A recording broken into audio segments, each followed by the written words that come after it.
ادھر نبی علیہ الصلوۃ والسلام نے صفیں تیار کروائیں، ادھر کافروں کی تیار ہو گئی۔ اس کے بعد پتہ ہے کیا ہوا؟ رسول اللہ صلی اللہ علیہ وسلم نے ایک تلوار کو ہاتھ میں لیا، پوچھا کون ہے جو اس تلوار کو لے اور اس کا حق ادا کرے؟ تو کئی صحابہ نے ہاتھ بڑھائے، کوشش کی کہ ہمیں مل جائے یہ سعادت۔ نبی علیہ الصلوۃ والسلام نے اپنے ہاتھ کو روک لیا۔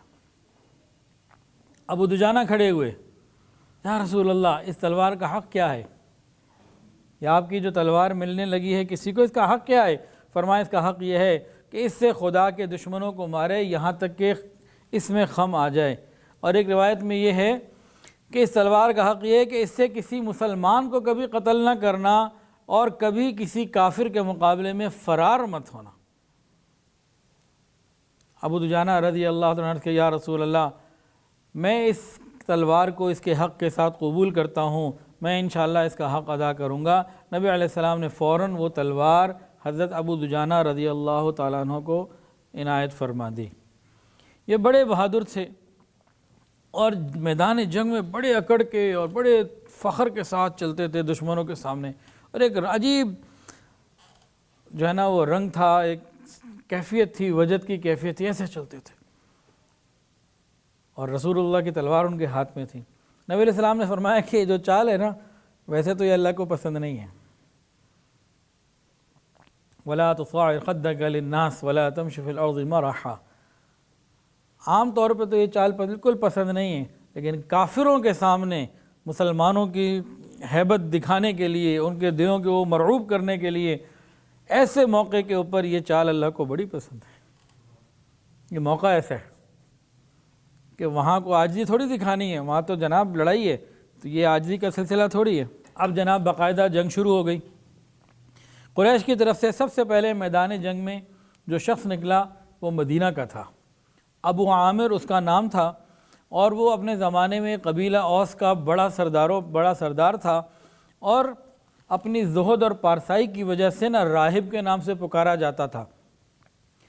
اور انصار مدینہ میں جو دو قبیلے تھے نا اوس اور خزرج، اوس میں اس کا بڑا مقام تھا، بڑی عزت تھی، لیکن جب نبی علیہ الصلوۃ والسلام مدینہ آئے اس کو برداشت نہ ہوا، اس زاہد اور پارسا کو برداشت نہ ہوا کہ یہ کیا ہو گیا، اصل چیز آ گئی، تو یہ غیظ و غضب میں مدینہ چھوڑ کے مکہ آ گیا، اور اہل مکہ کو ابھارتا تھا چلو حملہ کرو مسلمانوں کے اوپر، چلو حملہ کرو مسلمانوں کے اوپر۔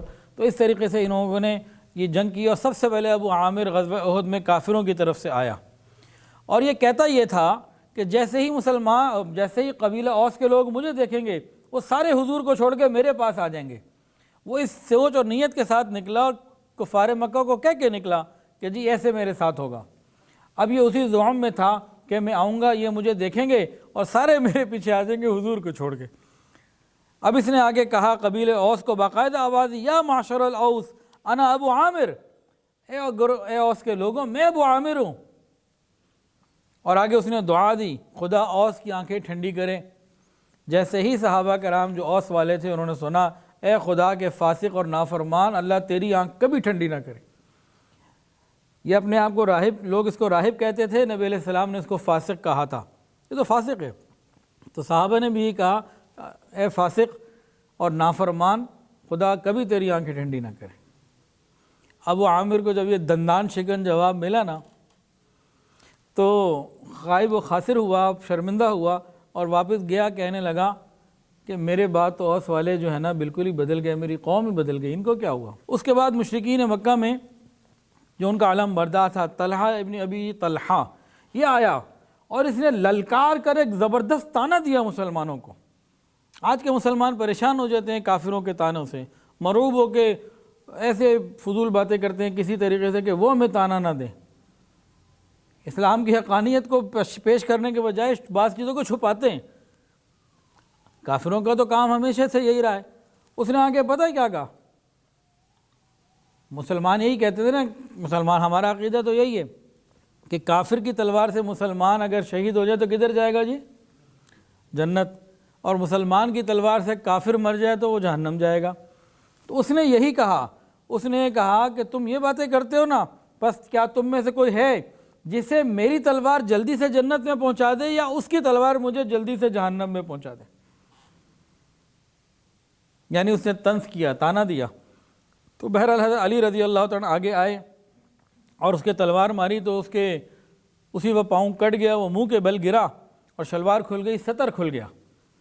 حضرت علی رضی اللہ عنہ کو شرم آئی، وہ پیچھے ہٹ گئے. نبی علیہ السلام نے پوچھا کیا ہوا، کیوں پیچھے ہٹ گئے؟ کہا کہ اس کے تو اس طرح کپڑے کھل گئے تو اس لیے میں پیچھے ہٹ گیا. پھر خیر حضرت علی رضی اللہ عنہ آگے بڑھے اور اس کو مارا تو اس کے سر کے 2 ٹکڑے ہو گئے. مسلمان حیا والا ہوتا ہے وہ کہیں بھی ہو.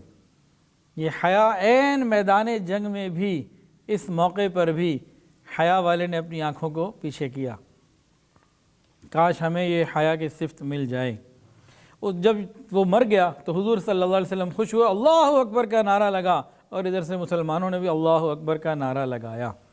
اس کے بعد عثمان ابن ابی طلحہ اس نے علم سنبھالا اور یہ کہتا ہوا آگے آیا کہ علم برداروں کا فرض یہ ہے کہ لڑتے لڑتے یا تو دشمنوں کو مار دے یا مر جائے، یعنی بہادری سے لڑے.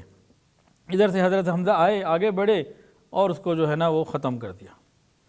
اس کے بعد چوتھا مقابلہ یہ ہوا کہ ابو سعد ابن ابی طلحہ آگے آیا، اس نے جھنڈا ہاتھ میں لیا. سعد ابن ابی وقاص رضی اللہ عنہ آگے بڑھے اور ایک تیر اس کے حلق میں مارا اور اس کی زبان باہر نکل آئی اور اس کو آگے بڑھ کے پھر قتل کر دیا.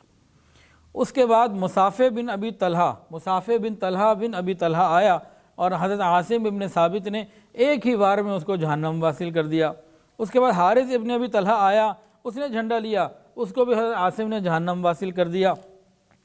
پھر کلاب بن طلحہ آیا اور حضرت زبیر نے آگے بڑھ کر اسے قتل کر دیا. اس کے بعد جلاس بن طلحہ بن ابی طلحہ آیا اور حضرت طلحہ نے مسلمانوں کی طرف سے اس کو قتل کر دیا. اس کے بعد ارطا بن شرجیل آیا، اس نے جھنڈا ہاتھ میں لیا، حضرت علی رضی اللہ تعالیٰ عنہ شیر خدا نے اس کو جہنم واصل کر دیا. اس کے بعد شریف بن قارث آگے بڑھا تو آنن فانن اس کو قتل کر دیا گیا، قاتل کا نام معلوم نہ ہو سکا. اس کے بعد ثواب ایک شخص تھا جو ان کا غلام تھا، وہ آگے بڑھا. حضرت سعد ابن ابی وقاص رضی اللہ تعالیٰ عنہ یا حضرت حمزہ یا حضرت علی، ان میں سے کسی ایک نے اس کو بھی جہنم واصل کر دیا.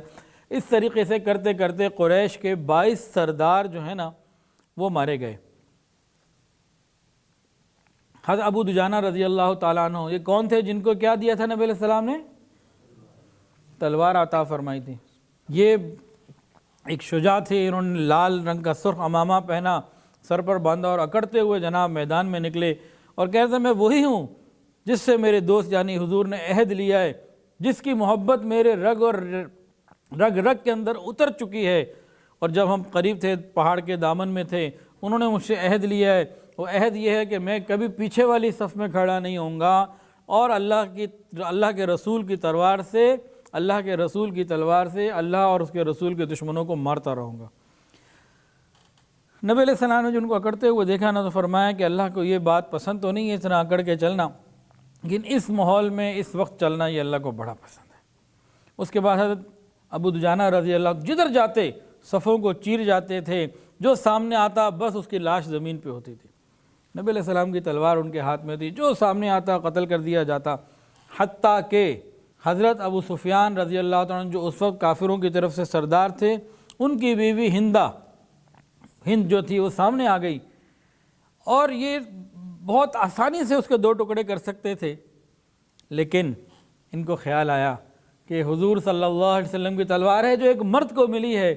ایک مرد کو زیبہ نہیں دیتا کہ ایک عورت جس کے پاس تلوار بھی نہ ہو اس کو قتل کرے اور پھر نبی کی تلوار سے قتل کرے. تو اس موقع کے بھی دشمن یعنی کہ آپ سمجھے کہ فرسٹ لیڈی ہے مکہ کی، ابو سفیان کی بیوی ہے، لیکن آپ نے کیا کیا کہ اس کو چھوڑ دیا. ان کو اچھا نہ لگا کہ ایک عورت کے اوپر میں ہاتھ اٹھاؤں. اس کو ایک نقطہ اور سمجھ لیں اس میں کہ صحابہ تو ایسے تھے، کافر عورتوں پہ ہاتھ نہیں اٹھاتے تھے، ہم تو مومنہ عورتوں پہ ہاتھ اٹھا لیتے. ویڈیو کے نیچے سبسکرائب کے بٹن پہ کلک کریں، بیل کے آئیکن پہ کلک کیجئے تاکہ ہر نئی ویڈیو کی نوٹیفیکیشن آپ کو مل جائے.